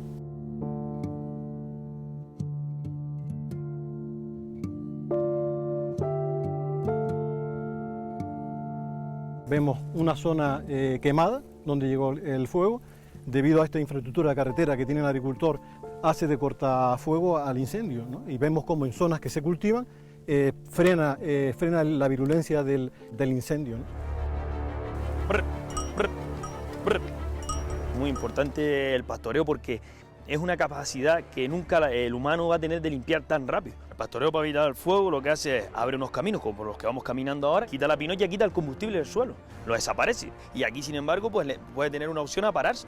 Ganadería y agricultura, dos actividades que contribuyen a evitar los incendios en los montes canarios, pero que necesitan de empresarios y trabajadores para su desarrollo. Si los pueblos se vacían y se abandona el campo, el fuego acecha.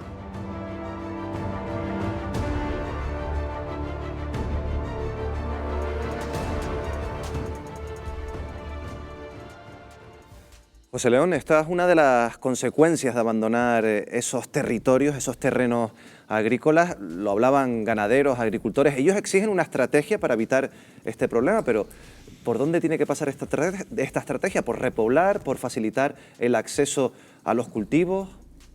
Bueno, la estrategia debe ser una estrategia global, pero yo quería decir antes dos cosas con respecto a las subvenciones, a la agricultura y con respecto a las ayudas de la Unión Europea. Todos los países ricos subvencionan su agricultura, la protegen su agricultura como un bien de un enorme interés para el país, ¿no? Entonces, eso hay que seguir manteniéndolo.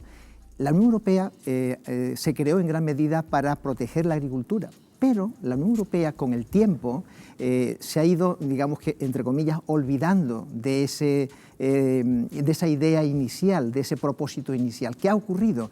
Que sectores que no son agrícolas, que tienen un enorme peso, un enorme poder económico y de decisión en la Unión Europea, son los que están detrás de comandar la política agrícola. ¿Y qué ha ocurrido? Que han negociado con otros países, con países terceros, que le compran su agricultura, como con Marruecos y con otros países, ¿a cambio de qué? A cambio de que les dejen libre en su mercado los sectores de mayor rentabilidad que existen actualmente y que están manejados por pocas empresas, por monopolios, por multinacionales, que son ¿qué? El sector financiero, los bancos, el sector de las comunicaciones, el sector de los seguros. Te dejo poner los bancos, te dejo poner los seguros, etcétera, etcétera, y tú me compras la agricultura. Con lo cual, la agricultura en la Unión Europea ha dejado de estar protegida. Volviendo al tema, no sé si Jorge quiere añadir algo al respecto, pero me gustaría volver al tema de los incendios, de cuidar el entorno rural para evitar este tipo de incendios forestales que hemos visto en los últimos años en Canarias. Jorge. Antes tengo que decir una cosa, porque si no me muero. Y seguimos avanzando, venga. La Comunidad Económica Europea destina 50.000 millones de euros a la PAC. Sí. 50.000. Claro, todos los países han ayudado a la agricultura, también Europa, muchísimo, muchísimo. Y luego otros países también tienen derecho al desarrollo, es decir, es que Marruecos tiene que desarrollarse, además está actuando como país tapón de tal, es decir, pero yo hay una pregunta que tengo que hacer de verdad y que me contesten ustedes que saben. Podemos concluir, para ponernos de acuerdo, que el costo de la intermediación es donde se lleva el máximo dinero, ¿verdad? La comercialización, la distribución de las mercancías, y el agricultor recibe una caca, por decirlo así, ¿verdad? Una manzana, el agricultor que produce una manzana en Tenerife la lleva de La Orotava a Santa Cruz, y la manzana se vende a un precio enorme, pero el agricultor recibe nada, ¿no? Una manzana de Chile, acabas de decir, Ángela, que se vende más barata en Tenerife, ¿no? Esa manzana se cultiva en el interior de Chile, viaja mil y pico kilómetros hasta Valparaíso, la meten en un barco, recorre no sé cuántos miles de kilómetros, llega aquí y sin subvenciones todavía se vende más barata que la nuestra. Yo no lo entiendo. Bueno, al margen de te esto. puedo contestar. Pero muy brevemente, Ángela, porque tenemos que avanzar y tenemos un tema sobre la mesa. Venga. A un producto de esos países le gana mucho más margen que a los productos nuestros. El margen es mucho más atractivo. ¿Se vende más barato? Es mucho más atractivo para una importación, o sea, comprar un kilo, como tú bien has dicho, de manzanas en Chile y ponerlas aquí, tiene mucho más margen que comprarla aquí y venderla aquí. Sí, pero si esa manzana Bueno. se vende más barata que la nuestra, no entiendo dónde sale el margen. Bueno, podemos abrirlo después de fuera de plano. ¿Del coste? Está en los salarios. Pero si aquí se le paga poco al productor, Está en los también salarios. nos estamos quedando. Ángela, Marta, simplemente volver al tema de los incendios, la pérdida del poder de los ganaderos, de esa facilidad para mantener el territorio más o menos limpio, como se suele decir. ¿Qué hacemos? Claro, pero ¿a quién le encargamos eso? ¿A Claro, quién le pero- encargamos esa responsabilidad? Pero Porque aquí debería actuar la administración para fomentar que no se pierdan Yo creo, Miguel esos Ángel, usos. que aquí el tema aquí estamos hablando de la gestión de los montes y de la gestión. Y yo creo que aquí, en la gestión de los montes en Canarias, siempre entramos en un debate delicadísimo y controvertido, que es el uso y gestión de esos espacios. Y cada vez que se intenta darle un poquito más de actividad o de uso o de gestión a esos espacios, se arma la que se arma. Y quiero recordar la ley del suelo, que cuando se aprobó con mucha polémica al final de la legislatura pasada, lo que pretendía precisamente era ver si habría un poquito más para poder dinamizar un poco más determinadas zonas rurales. Se aprobó con todas las críticas que se aprobó, pero sin embargo ha pasado el tiempo que ha pasado y tampoco yo veo que haya tenido consecuencias para efectivamente tener ese efecto que iba a tener. Quiero decir que al final es que ni estamos acertando con las normas que se están aplicando, ni estamos cambiando un modelo que está como viciado y cogido, ¿no?, por un montón de factores que no terminan de romperse en alguna cadena donde están los nudos gordianos para que salgan. Bueno, es otro de los ingredientes por el cual las zonas rurales también se despoblan. ¿Se puede revertir este despoblamiento de las zonas rurales? Pues en Escocia están aplicando un sistema, un modelo en el que están consiguiendo que no se pierda población. Además, un modelo que quieren copiar muchos países y que están estudiando, Wendy. Pues sí, vamos a explicarles si les parece ese modelo que emplean en Escocia. En las tierras altas, concretamente, han logrado con éxito frenar la despoblación gracias a un modelo que ha creado empleo y que además ha conseguido que la gente quiera vivir en las zonas rurales. Un logro que ha suscitado el interés de varias regiones españolas, como por ejemplo Galicia, Castilla y León o también Aragón. Pero la pregunta es, ¿cómo lo han conseguido? En primer lugar, creando sobre todo una agencia de desarrollo territorial que lleva funcionando desde el año 1965 y que abarca más de la mitad del territorio escocés. Se financia con fondos públicos, pero ojo porque no está politizada, y entre sus profesionales cuenta con expertos legales, con economistas, profesores universitarios y periodistas que identifican los obstáculos que dificultan el desarrollo de los territorios más vulnerables. La agencia apuesta por las infraestructuras, por eso ha potenciado la oferta de vivienda asequible y el desarrollo también de la red de transporte, los servicios comerciales y, como no, los centros educativos. Para que si ustedes se hagan una idea, hasta 7 universidades tienen sedes repartidas por la región. Hay 9 aeropuertos que conectan con las tierras altas, con las principales ciudades británicas y con las capitales también europeas. Disponen de una amplia red ferroviaria y servicios de ferry entre las islas. Y además de todo esto, apuestan por el fomento del ocio. Un ejemplo, si una localidad no tiene cine, lo llevan con un tráiler, incluso a través de un barco. Pero si en algo destaca este territorio es en la calidad del servicio de Internet. El 81% de los hogares y empresas tienen acceso a banda ancha de alta velocidad. Las videoconferencias se utilizan a menudo para casi todo y así han logrado que múltiples compañías se hayan instalado allí. Gracias a Internet acercan también la sanidad. Existen enfermeros que se desplazan por los pueblos con un ordenador. Así el médico, por ejemplo, puede auscultar a la persona y valorar lo que necesita con la ayuda de la tecnología. Por otro lado, desde las escuelas se insta a los pequeños pues, a amar el entorno rural y se les enseña además a explotar sus posibilidades más allá del sector primario. Gracias a estas medidas han conseguido que la población se incremente de forma continua exactamente desde el año 2001, alcanzando actualmente, escuchen bien, los 469.500 habitantes. Hay 1.196 empresas repartidas por toda la región y el paro representa tan solo el 2,4%, lo que en la práctica equivale pues, al pleno empleo. El 55% de los jóvenes entre 15 y 30 años quieren quedarse a vivir allí y además sus habitantes se sienten muy felices. El 75% de la población se declara muy satisfecha de vivir allí frente al 59% del resto de Escocia. Pues ya lo ven, datos exitosos para una región que a mediados de los años 50 parecía abocada a la despoblación. Y ahora nosotros nos preguntamos, ¿deberíamos, Miguel Ángel, de copiar este método para mejorar la situación de Canarias, de esa Canarias vaciada de la que hablamos? Lo que está claro es que es un modelo de éxito y traslado esa pregunta, José León, ¿debemos copiar este modelo?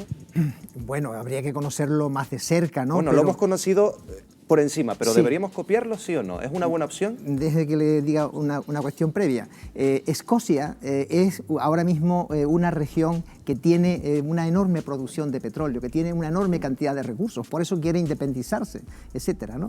Entonces, claro, con esos recursos se pueden hacer muchas cosas y se pueden hacer estos programas y ponerlos en funcionamiento. Si no ponemos recursos detrás, ¿cómo vamos a hacer los programas?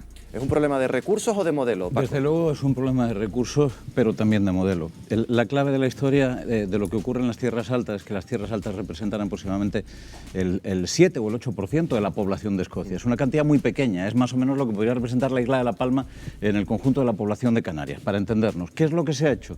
Se han destinado desde el año 60 y a través, estamos hablando de 60 años, y a través de agencias efectivamente despolitizadas, una parte importantísima de los recursos del conjunto de la población escocesa a salvar un territorio que es un territorio extraordinariamente despoblado. Háganse una idea, hemos visto pintado en azul lo que representa la mitad del territorio y vive ahora el 7% de la población. Cuando se empezó con esta historia lo que está ocurriendo es que desaparecía muchísima gente. Se ha olvidado algo que es realmente importantísimo, que es que se ha conseguido también establecer una producción pesquera muy fuerte y establecer actividad pesquera en el norte. Hombre, cada proceso es distinto. Nosotros no podemos hacer lo mismo, entre otras cosas, porque no tenemos el maná del dinero del petróleo que precisamente se extrae un poquito por encima donde están las tierras altas en el mar. Entonces es muy difícil hacer un esfuerzo de generaciones, 2 generaciones ya invirtiendo en un territorio si no se tienen los recursos para poder hacerlo. Aquí estamos viendo un proceso a medio y largo plazo con implicación de prácticamente toda una región o un país, todo un país. En España, ¿este tipo de políticas deberían ser políticas autonómicas, políticas estatales, José Miguel? Bueno, realmente lo primero que tienes que garantizar es la accesibilidad y la incorporación de nuevas tecnologías, porque justamente independientemente de la lejanía y la insularidad o de la lejanía interna de este tipo de enclaves, las nuevas tecnologías salvan ese tipo de circunstancias. A partir de ahí, obviamente, hay una política nacional y después un ordenamiento autonómico, incluso insular en el caso de Canarias, en donde se puedan facilitar, como se veía antes, incorporaciones de actividades productivas en el ámbito de la agricultura y en el ámbito de la ganadería con el objeto de ser incentivador a la hora de trasladar a personas.